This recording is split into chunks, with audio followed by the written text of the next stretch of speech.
ದೇವೇಗೌಡರಿಗೆ ರೈತರು ಒಂದು ಮನವಿಯನ್ನು ಸಲ್ಲಿಸ್ತಾರೆ. ಈ ಭಾಗದಲ್ಲಿ ಯಾವುದಾದ್ರೂ ರೀತಿ ನೀರಾವರಿ ಯೋಜನೆಯನ್ನು ಕಲ್ಪಿಸ್ಕೊಡ್ತಕ್ಕಂಥ ಒಂದು ಕೆಲಸವನ್ನು ಮಾಡಿ ನಮ್ಮ ರೈತರನ್ನ ಈ ಭಾಗದಲ್ಲಿ ಉಳಿಸ್ಬೇಕು ಅಂತಕ್ಕಂಥ ವಿಚಾರವನ್ನು ತಿಳಿಸಿದಾಗ ದೇವೇಗೌಡರು ಸಾಹೇಬ್ರಿಗೆ ಆಗಿನ್ನೂ ರಾಜ್ಯದ ಮುಖ್ಯಮಂತ್ರಿಗಳಾಗಿರಲಿಲ್ಲ. ಅವರು ರಾಜ್ಯದ ಮುಖ್ಯಮಂತ್ರಿಗಳಾದಂಥ ಸಂದರ್ಭದಲ್ಲಿ ನಮಗೆ ಈ ಭಾಗದಿಂದ ಕೃಷ್ಣಾ ನದಿ ಮೂಲದಿಂದ ಕೃಷ್ಣಾ ನದಿಯಿಂದ ಇವತ್ತು ಬಲದಂಡ ಯೋಜನೆ ಇವತ್ತು ಏನೊಂದು ಕಾರ್ಯಕ್ರಮವನ್ನು ರೂಪಿಸಿದರು ಸನ್ಮಾನ್ಯ ದೇವೇಗೌಡರು ಸಾಹೇಬರು. ಬಹುಶಃ ಅದರಿಂದ ಇವತ್ತು ಈ ಭಾಗದಲ್ಲಿ ಸಾಕಷ್ಟು ನೀರಾವರಿಯನ್ನು ಕಾಣಲಿಕ್ಕೆ ಸಾಧ್ಯ ಆಗಿದೆ ಅಂತಕ್ಕಂಥದ್ದನ್ನು ನಮ್ಮ ನಾಯಕರು ಹೇಳ್ತಾ ಇರ್ತಾರೆ, ನಾವು ತಿಳ್ಕೊಂಡಿದ್ದೇವೆ. ಬಹುಶಃ ಇಡೀ ರಾಯಚೂರು ಜಿಲ್ಲೆನಲ್ಲಿ 1,20,000 ಹೆಕ್ಟರ್ ರೈತರ ಜಮೀನುಗಳಿಗೆ ಇವತ್ತು ನೀರಾವರಿ ಪ್ರದೇಶವಾಗಿ ಇವತ್ತೇನಾದರೂ ಅದಕ್ಕೆ ಕೊಡುಗೆಯನ್ನು ಕೊಟ್ಟಿರ್ತಕ್ಕಂಥವ್ರು ಯಾರಾದರೂ ಇದ್ದರೆ ಅದು ಸನ್ಮಾನ್ಯ ದೇವೇಗೌಡರು ಸಾಹೇಬರು ಅಂತಕ್ಕಂಥದ್ದನ್ನ ಈ ಸಂದರ್ಭದಲ್ಲಿ ತಿಳಿಸ್ಬೇಕಾಗ್ತದೆ. ಬಂಧುಗಳೇ, ಕಾಂಗ್ರೆಸ್ನ ಕೆಲವೊಂದಷ್ಟು ಸ್ನೇಹಿತರುಗಳು ಸನ್ಮಾನ್ಯ ಕುಮಾರಣ್ಣ ಅವರು ಕೇಂದ್ರಕ್ಕೆ ಹೋದ ನಂತರ ರಾಜ್ಯಕ್ಕೆ ಏನು ಮಾಡಿದ್ದಾರೆ ಅಂತಕ್ಕಂಥ ಪ್ರಶ್ನೆ ಕೇಳ್ತಾ ಇದ್ರು. ನಾನು ಒಂದು 2 ಇತ್ತೀಚಿನ ದಿನಗಳಲ್ಲಿ ನಡೆದಂಥ ನಿದರ್ಶನವನ್ನು ನಿಮ್ಮ ಕಣ್ಣು ಮುಂದೆ ಇಡ್ಲಿಕ್ಕೆ ಬಯಸ್ತೇನೆ.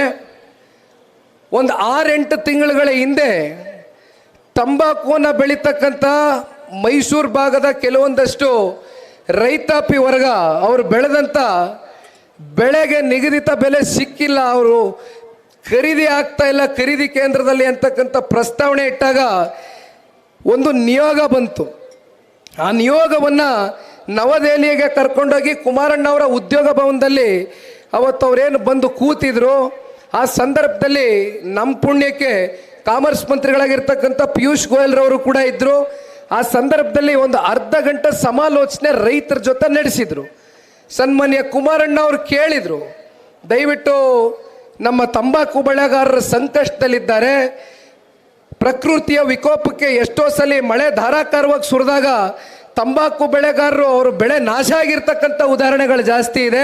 ಆದರೆ ಈ ಬಾರಿ ಬೆಳೆದಿರ್ತಕ್ಕಂಥ ಬೆಳೆಯನ್ನು ಹೇಗಾದರೂ ಮಾಡಿ ಇದನ್ನು ಖರೀದಿ ಮಾಡ್ತಕ್ಕಂಥದ್ದಷ್ಟೇ ಅಲ್ಲ, ಒಂದು ನಿಗದಿತ ಬೆಲೆಯನ್ನು ರೈತರು ನಿರೀಕ್ಷೆ ಪಡ್ತಾ ಇರ್ತಕ್ಕಂಥ ಒಂದು ಗೌರವವನ್ನು ಸಲ್ಲಿಸಬೇಕು ಅಂತಕ್ಕಂಥ ಮನವಿಯನ್ನು ಇಟ್ಟಾಗ ಅದನ್ನು ಪಿಯೂಷ್ ಗೋಯಲ್ಜಿರವರು ತುಂಬು ಹೃದಯದಿಂದ ಸ್ವಾಗತ ಮಾಡಿ ಸಂಪೂರ್ಣವಾಗಿ ತಂಬಾಕು ಬೆಳೆದಿರತಕ್ಕಂಥ ಮೈಸೂರು ಭಾಗದ ಎಲ್ಲ ರೈತಾಪಿ ವರ್ಗಕ್ಕೆ ಖರೀದಿ ಕೇಂದ್ರದಲ್ಲಿ ಎಲ್ಲವನ್ನ ಖರೀದಿ ಮಾಡಿರ್ತಕ್ಕಂಥ ನಿದರ್ಶನ ಅಷ್ಟೇ ಅಲ್ಲ, ಇತ್ತೀಚೆಗೆ ಮಾವು ಬೆಳೆಗಾರರು ಚಿಕ್ಕಬಳ್ಳಾಪುರ, ಕೋಲಾರ, ರಾಮನಗರ ಈ ರೀತಿ ಅನೇಕ ಪ್ರದೇಶಗಳಲ್ಲಿ ನಮ್ಮ ಅನೇಕ ಜಿಲ್ಲೆಗಳಲ್ಲಿ ಏನು ಬೆಳೆದಿದ್ರು ಅವ್ರದ್ದು ಕೂಡ ಅದೇ ಪರಿಸ್ಥಿತಿ ಇತ್ತು. ಮಾವನ್ನ ಖರೀದಿ ಆಗದಿರ ಮಾವನ್ನ ಬೀದಿನಲ್ಲಿ ಚೆಲ್ಲುವಂಥ ಒಂದು ವಾತಾವರಣ ಸೃಷ್ಟಿಯಾಗಿತ್ತು.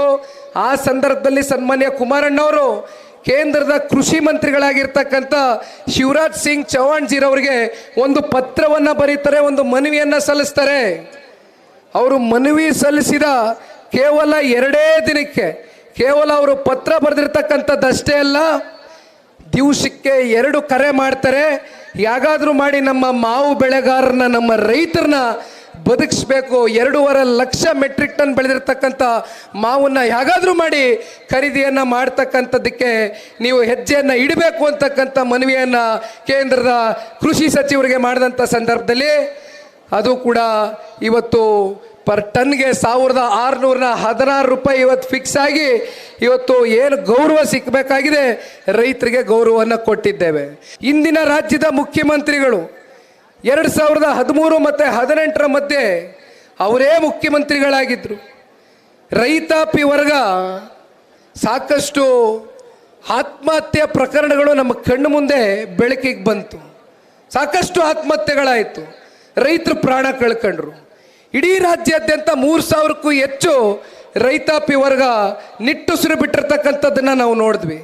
ಆ ಸಂದರ್ಭದಲ್ಲಿ ಬಹುಶಃ ರಾಯಚೂರಿನಲ್ಲಿ 28 ರೈತ ಕುಟುಂಬಗಳ ಮನೆಗೆ ಕೇವಲ ಇದು ಹಳೆ ಮೈಸೂರು ಪ್ರಾಂತ್ಯಕ್ಕೆ ಸೀಮಿತವಾಗಿರ್ತಕ್ಕಂಥ ಪಕ್ಷ ಅಲ್ಲ ಅಂತ ಸಾಬೀತು ಮಾಡ್ತಕ್ಕಂಥ ಅನೇಕ ಪ್ರಕರಣಗಳಿಗೆ ಒಂದು ಉದಾಹರಣೆ ರಾಯಚೂರು ಭಾಗದಲ್ಲಿ ಇರ್ತಕ್ಕಂಥ 28 ರೈತ ಕುಟುಂಬಗಳಿಗೆ ಪ್ರತಿ ರೈತ ಕುಟುಂಬಗಳಿಗೂ 50,000 ಧನ ಸಹಾಯವನ್ನು ಮಾಡಿರ್ತಕ್ಕಂಥದ್ದು ಅಷ್ಟೇ ಅಲ್ಲ, ಅವರಲ್ಲಿ ಒಂದು ಸಾಂತ್ವನದ ಮಾತುಗಳನ್ನ ಹೇಳಿ 18ರಲ್ಲಿ ಅವರು ಈ ರಾಜ್ಯದ 2ನೇ ಬಾರಿ ಮುಖ್ಯಮಂತ್ರಿಗಳಾದಂಥ ಸಂದರ್ಭದಲ್ಲಿ ಬಹುಶಃ ದೇಶದ ಇತಿಹಾಸದಲ್ಲಿ ಯಾವುದಾದ್ರೂ ಒಬ್ಬ ರಾಜಕಾರಣಿ ರೈತರ ಪರವಾಗಿ ಸದಾಕಾಲ ಸನ್ಮಾನ್ಯ ದೇವೇಗೌಡರು ಸಾಹೇಬರ ಒಂದು ಪಕ್ಷದ ಮತ್ತೊಬ್ಬರು ಅವರ ಸುಪುತ್ರರು ನಾಯಕರು ಸನ್ಮಾನ್ಯ ನಮ್ಮ ನಾಯಕರು ಕುಮಾರಣ್ಣ ಅವರು ತಗೊಂಡ್ಕೊಂಡಂಥ ತೀರ್ಮಾನ 25,000 ಕೋಟಿ ಈ ದೇಶದ ಇತಿಹಾಸದಲ್ಲಿ ಪ್ರಪ್ರಥಮವಾಗಿ ಒಬ್ಬ ರಾಜ್ಯದ ಮುಖ್ಯಮಂತ್ರಿ ಕರ್ನಾಟಕ ರಾಜ್ಯದಲ್ಲಿ ಸಾಲವನ್ನು ಸಂಪೂರ್ಣವಾಗಿ ಮನ್ನಾ ಮಾಡಿರ್ತಕ್ಕಂಥದ್ದನ್ನು ಕೂಡ ನೋಡಿದ್ದೇವೆ.